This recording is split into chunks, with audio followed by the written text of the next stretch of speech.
This magnificent tree is the Cambridge oak, growing at Cambridge University Botanic Garden. No one knows exactly when the Cambridge oak was planted, but it's very old. We think it was planted here sometime between 1873 and 1885.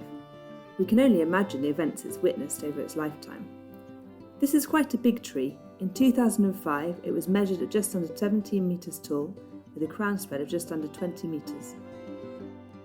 The bark on the trunk has deep fissures and crevices, producing lots of different shapes and patterns, and it feels rough and knobbly.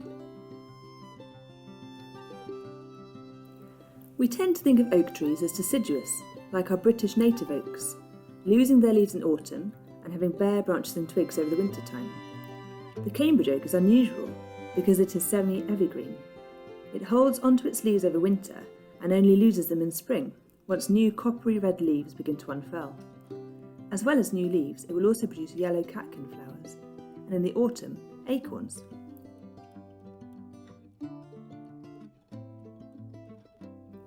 The Cambridge oak is being allowed to age gracefully.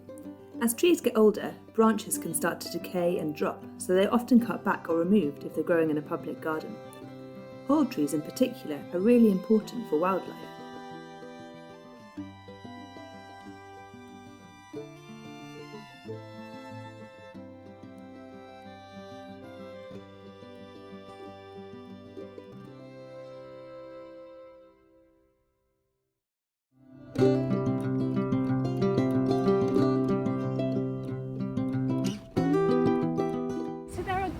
Ways that we can explore the wildlife that's living in trees. One way is to watch the tree and see things like birds and squirrels and things like that coming to it, but a really good way to look at some of the insect life and other mini beasts is to do something called beak netting. Now you don't need any specialist equipment. You can buy specialist equipment for this if you want to, but it's not really needed. All you need is a really pale coloured plain cloth. Here I have a couple of pillowcases, but a sheet is even better. And you just pop these underneath the branch that you want to see what's living in. So here I'm going to pop these down underneath these branches, and then you shake.